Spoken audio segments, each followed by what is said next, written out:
신약 사도행전 20장 31절로 35절 말씀을 보겠습니다.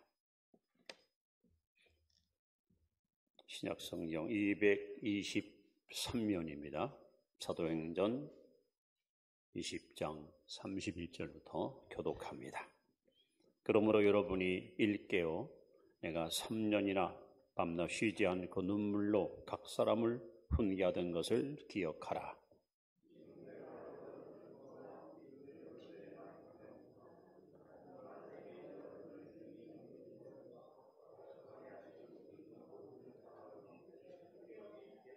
내가 아무의 은이나 금이나 의복을 탐하지 아니하였고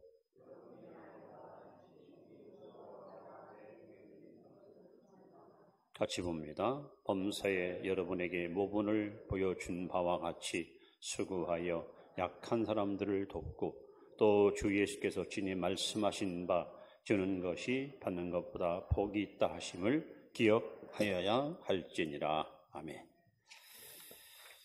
예배드려서 행복합니다. 늘 믿음으로 승리하시 바랍니다. 오늘 우리가 읽은 본문 말씀, 특별히 받는 자보다 주는 자가 복이 있다 하는 이 말씀은 우리 교회와 굉장히 깊은 연관이 있는 말씀입니다. 제가 이 교회에 봄에올 때에 교회 성적표가 너무 초라했습니다.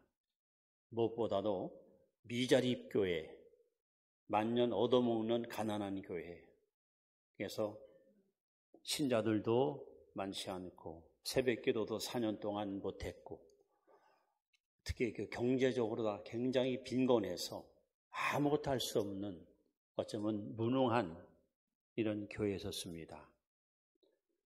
제28차 사모총회 때 제가 이 본문을 가지고 신자들한테 말씀을 전했습니다. 주는 자가 복이 있다. 그러면서 하는 말씀이 첫째는 교회는 작아도 하나님은 크시다. 얻어묻는 교회는 항상 배고프다. 우리도 주는 교회가 되자. 그랬더니 신자들의 반응이 좀 떨떠름한 그리고 이해할 수 없다는 그런 표정이었습니다. 저는 그분들의 입장을 충분히 잘 알고 있었습니다. 그래서 저는 이 말씀은 하나님 말씀이고 하나님의 약속이고 이 말씀대로 우리가 실천할 때 하나님 살아계신 것을 한번 확실히 증명해 보이겠다라는 일념을 가지고 우리도 어려웠지만 더 어려운 교회에다가 선교비를 보내면서 주는 일을 우리가 시도했습니다. 하나님께서는 이 말씀을 믿고 순종하는 우리 교회를 크게 축복하셔서 정말 얼마나 놀라운 은혜를 우리에게 베풀어 주었는지 생각할 때마다 하나님께 감사할 마음이 너무도 많습니다. 여러분, 주는 것이 복이 있다는 말은 상당히 역설적인 진리입니다. 그리고 우리가 사는 이 세상은 점점 그 에고이즘, 이기심이 극도로 치닫고 있는 자아 중심의 인생을 살아가는 세상이 우리가 사는 세상입니다. 우리가 잘 아는 철학가 소크라테스는 너 자신을 알라라고 외쳤습니다. 또 심리학자들은 너 자신을 주장하라 라고 가르치고 있습니다. 또 정치가들은 너 자신을 선전하라 라고 떠들어댑니다. 예술가들은 너 자신을 사랑하라 라고 외칩니다. 교육가들은 너 자신을 일깨워라 라고 가르칩니다. 휴머니스트들은 너 자신을 믿으라. 이렇게 철저하게 자아 중심적인 교육과 그런 시스템 속에서 우리는 살아가고 있습니다. 그러나 하나님은 우리에게 말씀합니다. 받는 자보다 주는 자가 복이 있다. 왜 그럴까요? 왜 주는 자가 복이 있을까요? 그 이유가 뭘까요? 그 첫째는 바로 주님의 성품을 본받기 때문입니다. 여러분, 주님은 어떤 분이십니까? 주는 것을 주는 것을 가장 기뻐하시는 분입니다. 여러분, 성부 하나님을 보십시오. 요한복음 3장 16절에 하나님이 세상을 이처럼 사랑하사 독생자를 주셨으니, 하나님은 독생자를, 하나밖에 없는 외아들을 아끼지 아니하시고 저와 여러분에게 내어 주었습니다. 로마서 8장 32절에도 그 아들을 아끼지 않고 우리에게 내어 주시니가 어찌 그 아들과 함께 모든 것을 은사로 주시지 않겠느냐. 하나님은 주저하지 않고 망설이지 않고 저와 여러분을 위해서 아낌없이 당신의 아들을 내어 주었습니다. 그럼 성자 예수님은 어떤 분이십니까? 마가복음 10장 45절에 인자가 온 것은 섬김을 받으려니라, 섬기려 하고 자기 목숨을 많은 사람의 대성물로 주려 함이니라. 예수님도 하나님처럼 당신의 목숨을 저와 여러분을 위해서 내주려고 이 땅에 오셨습니다. 예수님 오시기 700년 전 선지자 이사야는 이사야 53장 5절 6절에 이렇게 예고합니다. 그가 찔림은 우리의 허물을 인하며 그가 상함은 우리의 죄악을 인함이라. 그가 징계를 받음으로 우리가 평화를 누리고 그가 채찍에 맞음으로 우리가 나음을 입었도다.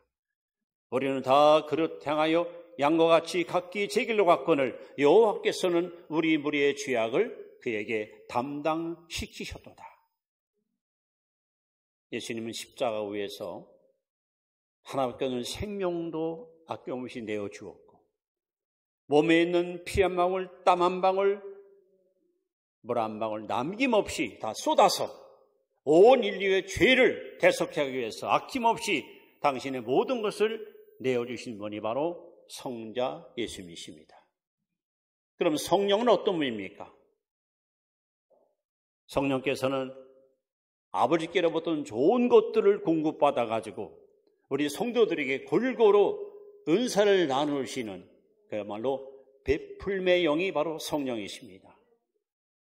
특별히 성령님은 눈에 보이지 않은 하나님의 영이시지만 지정의, 지성과 감성과 의지를 지니신 인격자이십니다.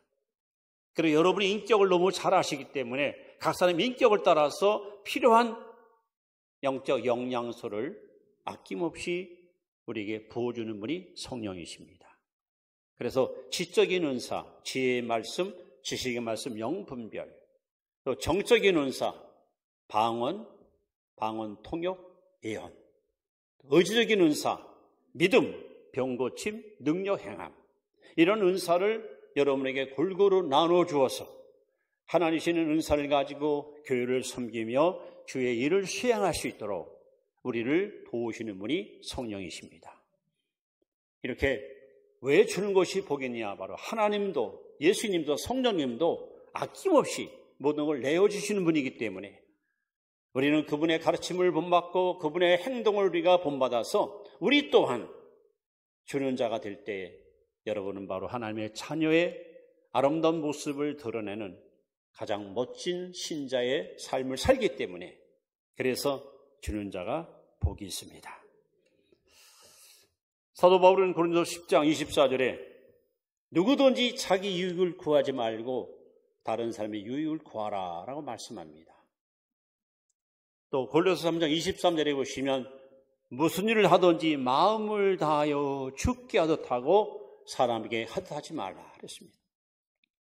여러분 이 땅에 사는 동안 성부, 성자, 성령님의 가르침과 그분의 의지를 여러분이 본받아서 여러분들은 받는 자보다 주는 자 편에 서서 주는 자가 얼마나 복된 것인가를 여러분 몸소 경험하시고 그리고 멋진 간증을 날마다 엮어가는 그런 축복의 주인공이 될 수 있기를 주 이름으로 축원합니다.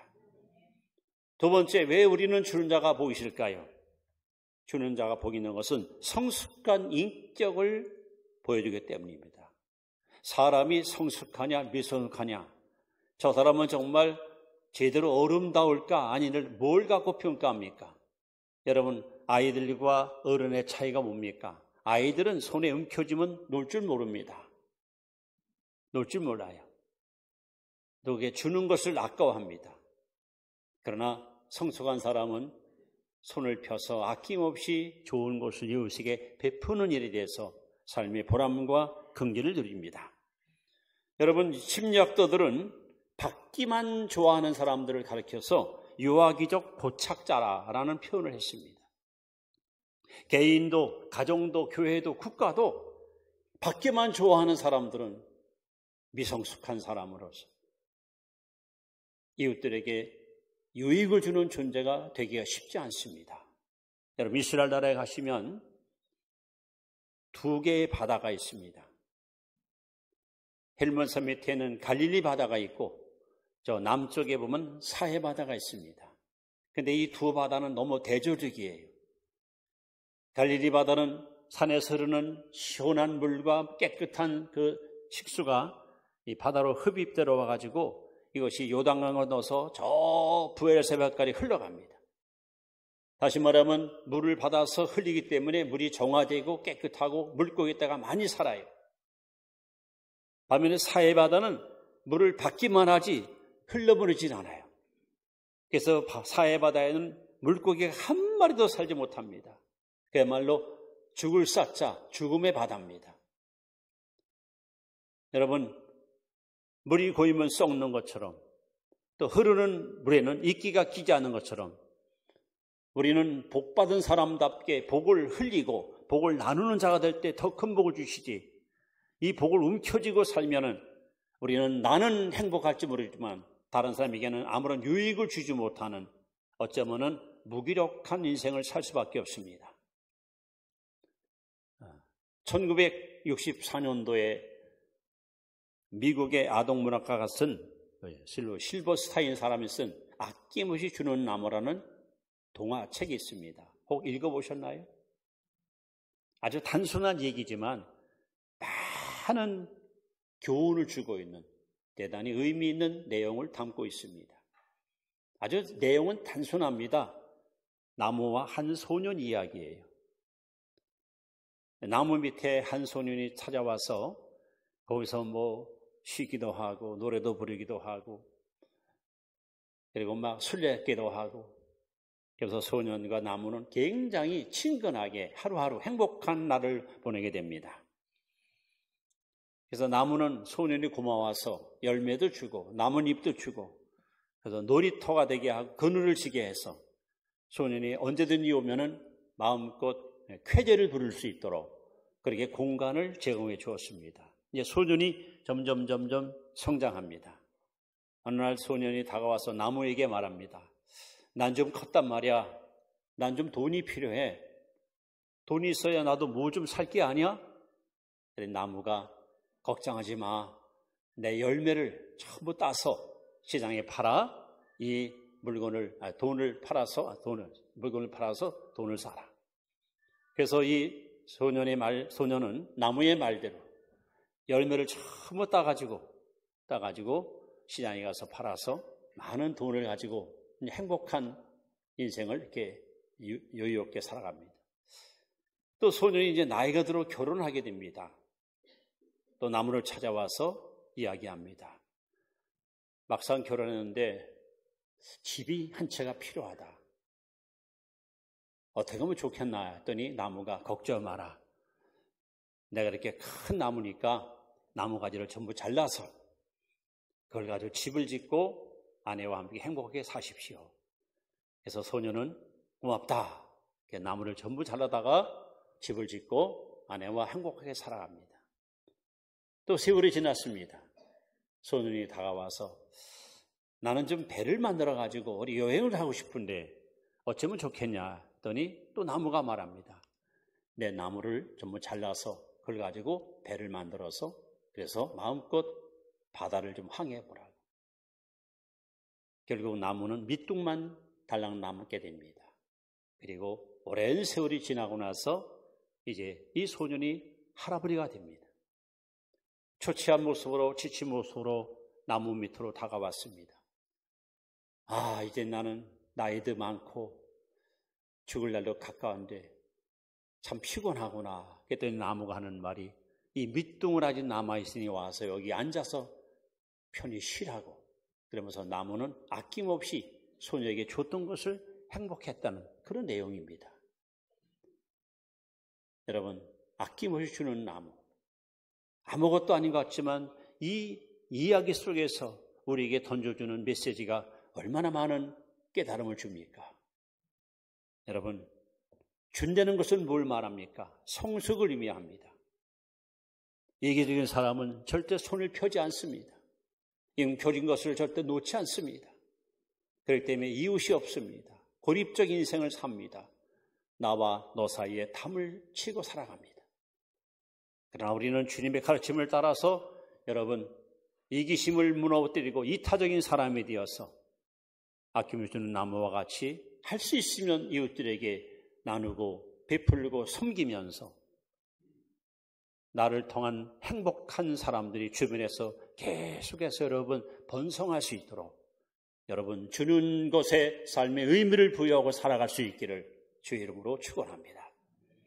세 번째로 왜 주는 것이 복이실까요? 그것은 바로 주님께서 인정해 주기 때문이에요. 주님 인정해 줍니다. 자, 여러분은 예수님께서 이 땅에 오셔서 가장 신랄하게 비판했던 사람이 있어요. 비판. 누굽니까? 바로 바리새인과 서기관들입니다. 왜 그들이 예수님께 비판을 받았을까요?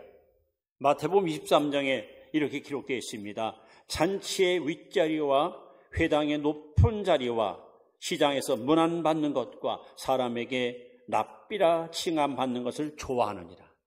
이 사람들은 받는 걸 좋아해요. 어디 가든지 상석에 앉아야 돼요.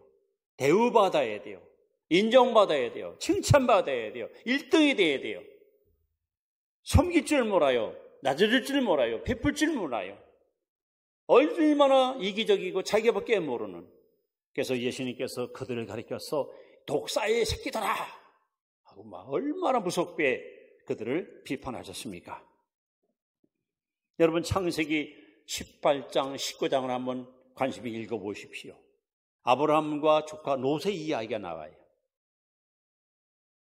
어느 날 정오에 낮 12시경에 날이 더우니까 아브라함이 상수른 나무 밑에서 쉬고 있었습니다. 그런데 갑자기 나그네 셋이 지나가는 거예요. 아브라함은 달려가서 여보세요. 이 더운데 어딜 가십니까? 저희 집에 가서 좀 물도 좀 축이시고 요기도 하시고 좀 쉬었다 가시죠. 하고 나그네 셋을 정중히 모셔와요.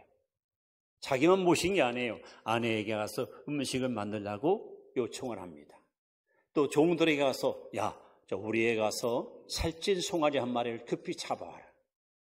그래서 아브라함은 나그네 3명한테 극진하게 최선을 다해서 그들을 영접하고 그들을 여러분 접대합니다.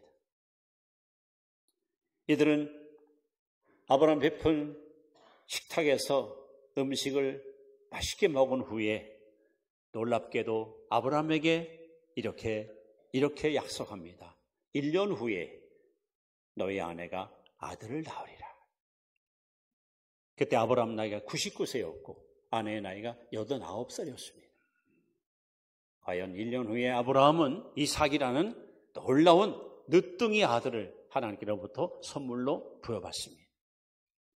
아브라함은 부지중에 천사를 접대함으로 이게 자손의 복을 받아요. 자손의 복. 그런데 창세기 19장에 넘어가면 천사가 둘이 소돔성에 들어갑니다. 이유는 롯의 식구를 살리기 위해서. 롯이 두 천사를 모시고 집으로 돌아갑니다. 그런데 성경에 보시면 아내나 딸이나 사위가 등장하지 않아요. 롯이 혼자 천사들을 접대하는데 이렇게 써 있습니다. 무교병을 구워주니라. 무교병. 밀가루 반죽해서 구멍을 뚫어서 이걸 익혀가지고 뻣뻣한 그런 과자 같은 떡을 대접했다는 거예요. 여러분 얼마나 소홀하게 어쩌면 하기 싫은 것 억지로 하는 것처럼 무성의하게 그것도 이 두 천사는 롯의 가족을 살리러 온 사람들이에요. 살리러 온 천사들이에요. 생명의 은인이에요. 그런데 그렇게 푸대접하듯이 소홀하게 섬겼는데 이 집안에 어떤 일이 찾아옵니까? 여러분, 안타깝게도 두 사위는 하나님 말씀을 농담으로 여기다가 그만 죽임을 당하게 됩니다. 아내는 하나님 말씀을 그 경고를 무시하고 돌아보다가 소음기둥으로 저주를 받습니다. 그리고 두 딸은 아버지와 불륜형을 맺어서 사생아를 낳아 암몬과 모압이라는 불상사를 통해서 태어난 이 사생아가 이스라엘 민족들한테 얼마나 많은 고통을 주었던 저주받은 민족으로 전락합니다. 아브라함과 롯 두 사람의 이 삶을 보면 아브라함은 이게 섬기는 일, 나누는 일, 베푸는 일을 즐겁게 기쁘게 실천함으로 얼마나 큰 복을 받았지만 롯은 소홀하게 이웃을 대접하고 또 천사를 그렇게 엉터리다가 섬기다가 아무런 복보다는 오히려 큰 화를 받는 부끄러운 존재가 말았습니다. 여러분, 앞으로 온 인류의 역사가 끝난 후에 우리 주님이 이 땅에 재림하시고 마태복음 25장에 최후의 심판을 하는 날이 옵니다. 최후의 심판. 저도 여러분도 온 인류가 다 심판 앞에 서서 주님께로부터 판결을 받을 날이 와요. 그때 마치 목자가 양과 염소를 구분하듯이 오른쪽에는 양, 왼쪽은 염소, 그들을 딱 구별한 다음에 오른쪽에 있는 양들을 보고 주님이 말씀합니다. 내 아버지께 복받은 자들이여 창세전에 예배해 놓으신 영원한 하늘나라를 상속받으라. 여러분, 천국은 이때부터 여러분 활짝 열리고 시작되는 거예요. 그러면서 그들에게 주님께서 말씀합니다. 너희들은 내가 줄일 때에 먹을 걸 주었다. 내가 목마를 때 마실 걸 주었다. 내가 나그네 되었을 때 나를 영접해 주었다. 내가 헐벗을 때 입혀 주었다. 내가 병들을 때 간호해 주었다. 내가 감옥에 있을 때 나를 찾아와 주었다. 그들은 깜짝 놀랍니다. 왜? 한 번도 주님 만난 적도 없고 일면식도 없어요. 언제 주님과 한 상에 앉아 차를 마셨습니까? 음식을 나눴습니까? 없어요. 그러니까 이들이 말합니다. 주님, 우리가 언제 주님 우리가 주님을 손댔습니까? 했더니 주님의 답변은 놀랍습니다. 여기 있는 지극히 작은 자에게 행한 것이 곧 내게 행한 것이니라. 이거 최후의 심판 때에 주님이 내리는 판결문이에요. 판결문. 그래서 그들은 천국으로 돌아갑니다. 반면에 왼쪽에 있는 염소들에게 주님 말씀합니다. 너희들은 저주받았다. 마귀와 그 사도를 예배하는 영영한 불로 들어가라 하고 무서운 판결을 선언합니다. 사실은 말씀이 너희들은 내가 줄일 때 먹을 거 주지 않았어. 목마를 때 마실 거 주지 않았어. 나그네 될 때 영접하지 않았어. 헐벗을 때 입히지 않았고 병들을 때 간호하지 않았고 옥에 갇힐 때 나를 찾아오지 않았다. 우리가 언제요? 우리가 언제 그랬습니까? 여기 있는 지극히 작은 자에게 하지 않은 것이 내게 하지 않은 것이라. 여러분이 매일매일 스쳐 지나가는 수많은 사람들, 가까이는 가족들, 친척들, 친구들, 직장 동료들, 그들에게 어떻게 대하느냐에 따라서 마지막 심판날에 칭찬과 아니면 책망으로 갈라집니다. 이 땅에 사는 동안 여러분, 주는 자가 되십시오. 이 땅에 사는 동안 할 수 있으면 여러분, 이웃들에게 아낌없이 나누고 베풀고 섬기고 사십시오.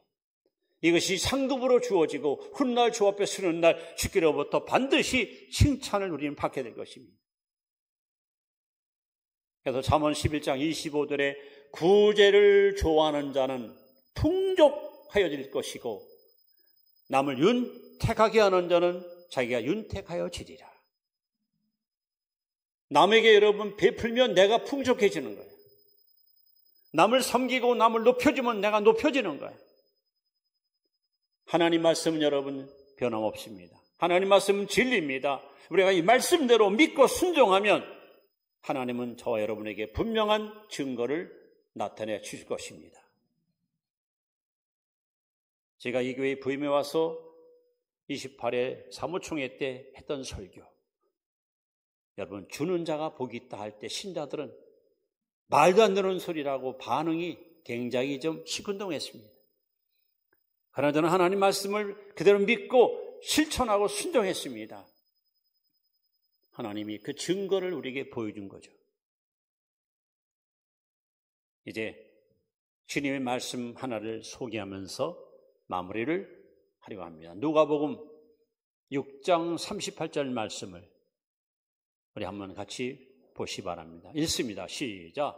주라 그리하면 너희에게 줄 것이니 곧 후히 되어 누르고 흔들어 넘치도록 하여 너희에게 안겨주리라.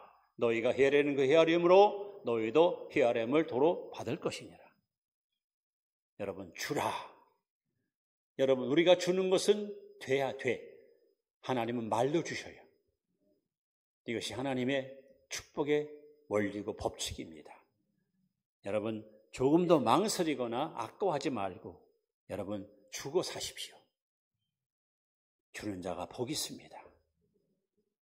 세상에 아무리 인정이 메마르고 사랑이 식어져도 우리 그리스도인들이 그리스도의 사랑을 가슴에 품고 이웃들에게 손을 내밀고 손을 펴서 아낌없이 주는 나무처럼 여러분 베풀고 나누고 살면 세상은 훨씬 더 밝아지고 행복지수는 점점 더 높아질 것이고 여러분 우리 때문에 우리로 말미암아 살맛 나는 세상 우리는 반드시 만들어갈 수가 있습니다.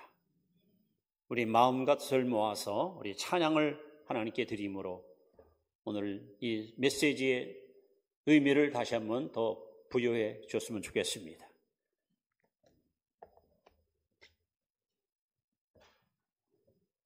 이 가사에 마음을 담아서 여러분 기도하는 심정으로 함께 찬양합니다.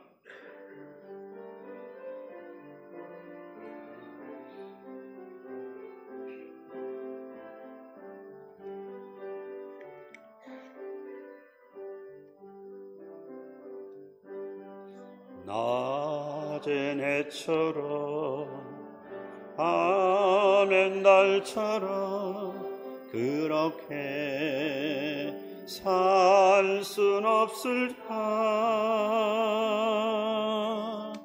욕심도 없이 어두운 세상 비추어 온전히 남을 위해 살듯이 나의 일생에 금이 있다면 이 땅에 빛과 소금 되어 가난한 영혼 지친 영혼을 주님께 인도하고픈데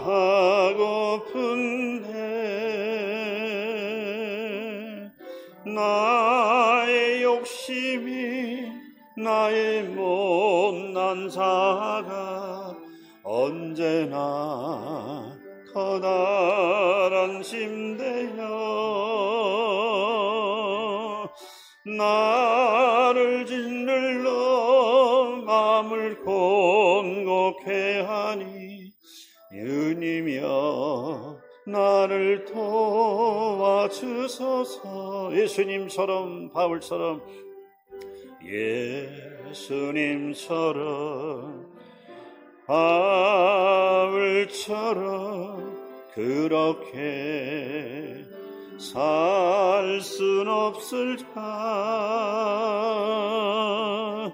남을 위하여 당신들의 온몸을 온전히 버리셨던 것처럼 주의 사랑은 베푸는 사랑 값없이 그저 주는 사랑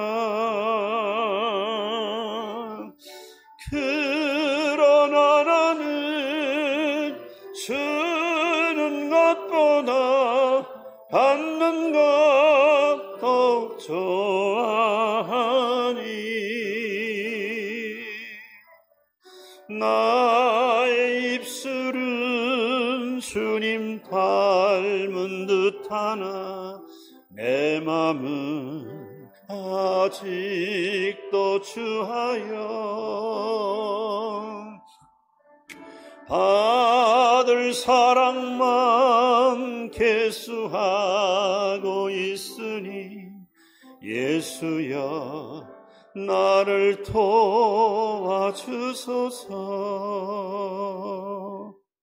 기도합니다. 하나님, 낮엔 해처럼